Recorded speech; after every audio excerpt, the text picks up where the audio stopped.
Hello प्यारे बच्चों, कैसे हैं आप सब।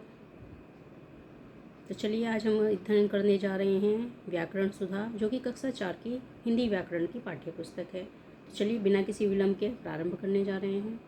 तो आज हम अध्ययन करेंगे पाठ 3, जिसका नाम है संज्ञा। तो संज्ञा के विषय में तो आप सभी जानते होंगे, आपने कक्षा 3 तक पढ़ा होगा। तो चलिए आज उसी के विषय में अध्ययन करने जा रहे हैं। तो यहाँ पर देखिए, नीचे दिए गए वाक्यों को पढ़ो और संज्ञा शब्द समझो। यहाँ पर देखिए, यहाँ पर कुछ वाक्य लिखे हुए हैं जिनको हमें पढ़ना है और समझना है, और एक चित्र दिया गया है। मोहित मंथन और मानस उपवन में खेल रहे हैं। रिधिमा रस्सी कूद रही है। मेघा और संजना आइसक्रीम खा रही है। निधि साइकिल चला रही है। बचपन में खेल और शरारत करना सभी को अच्छा लगता है। सभी ताज़ी हवा का आनंद ले रहे हैं। थोड़ी देर में सभी घर जाएंगे। उपयुक्त वाक्यों में ये जो रंगीन वाक्य हैं, शब्द किसी ना किसी के नाम हैं, यानी कि किसी ना किसी के नाम हैं। इन्हीं नामों को हम क्या कहते हैं? इन्हीं नामों को हम कहते हैं संज्ञा। तो ऊपर दिए गए वाक्यों में प्रयुक्त नामों या संज्ञा को पढ़ें। यहाँ पर देखिए, कुछ व्यक्तियों के नाम हैं, कुछ वस्तुओं के नाम हैं, कुछ स्थानों के नाम हैं और कुछ भावों के नाम हैं। तो सबसे पहले पढ़ते हैं व्यक्तियों के नाम। तो व्यक्तियों के नाम कौन कौन से हैं? मोहित, मंथन, मानस, रिधिमा, मेघा, संजना, निधि। तो ये सब किसके नाम हो गए हैं? व्यक्तियों के। ये जो व्यक्ति यहाँ पर खेल रहे हैं, इनके नाम।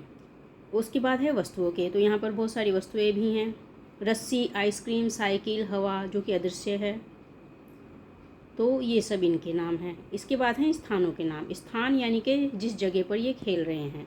तो उपवन और घर, तो घर में से तो ये आए हैं और उपवन में खेल रहे हैं। भावों के नाम, तो भाव यानी कि ये क्या महसूस कर रहे हैं खेलते हुए।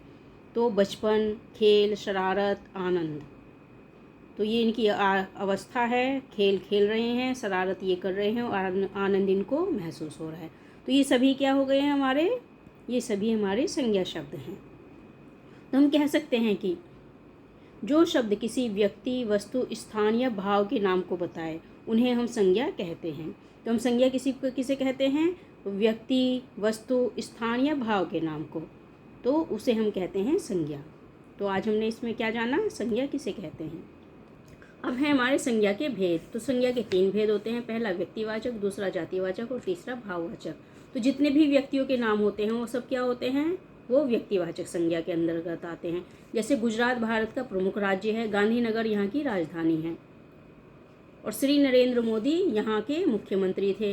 यहाँ महात्मा गांधी का साबरमती आश्रम है। कच्छ यहाँ का प्रमुख रेगिस्तान है। तो ये सभी क्या हैं? ये सभी व्यक्तिवाचक संज्ञा के अंतर्गत आते हैं। तो हम कह सकते हैं कि किसी वस्तु, व्यक्ति या स्थान या विशेष का नाम व्यक्तिवाचक संज्ञा कहलाता है। तो ये सभी किसी व्यक्ति या स्थान विशेष के नाम हैं, तो इसीलिए ये क्या कहलाएंगे? व्यक्तिवाचक संज्ञा। अब है हमारी जातिवाचक संज्ञा। तो देखिए, जातिवाचक संज्ञा क्या होती है। तो माँ बच्चा बाजार गया, रास्ते में उसे पेड़ पक्षी देखे, आगे जाने पर उसे एक गाय दिखी। तो बाजार में माँ ने सब्जी और फल खरीदे, माँ ने बच्चे को खिलौने दिलवाए। तो देखिए, तो उपयुक्त रंगीन शब्दों में बच्चा, माँ, बाजार, रास्ता, पेड़, पक्षी, गाय, फल, सब्जी, खिलौना आदि विशेष व्यक्ति या वस्तु, स्थान के बारे में नए बताकर उनकी पूरी जाति का बोध करा रहे हैं। तो ये इससे क्या पता चल रहा है? पूरी जाति का पता चल रहा है। तो इसीलिए ये क्या कहलाएंगे? ये कहलाएंगे हमारे जातिवाचक संज्ञा। तो हम कह सकते हैं कि किसी जाति का बोध कराने वाले संज्ञा शब्द जातिवाचक संज्ञा कहलाते हैं, यानी कि ये पूरी जाति का बोध कराते हैं, किसी व्यक्ति का नहीं, एक पूरे समूह का, जो कि बहुत सारे उसमें के अंतर्गत आते हैं, चाहे बच्चा हो या माँ हो या बाजार हो, रास्ता हो, पेड़ हो, पक्षी हो, गाय हो। तो जब हम ये बोलते हैं गाय, तो सभी गायें उसमें आ जाती हैं।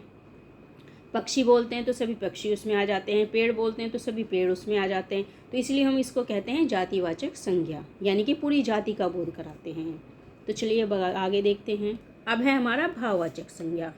तो भाव, बचपन में ही मेरी मित्रता निशा से हुई, हम दोनों ने साथ साथ पढ़ाई की। निशा की आदत बहुत अच्छी है, वह बहुत मेहनत करती है,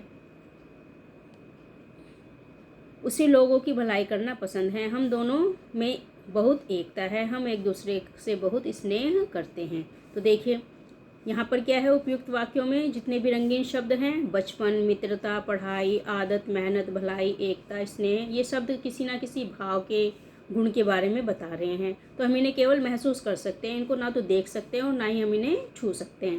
तो इनको हम क्या कहते हैं? भाववाचक संज्ञा। तो इसलिए ये क्या कहलाते हैं? भाववाचक संज्ञा।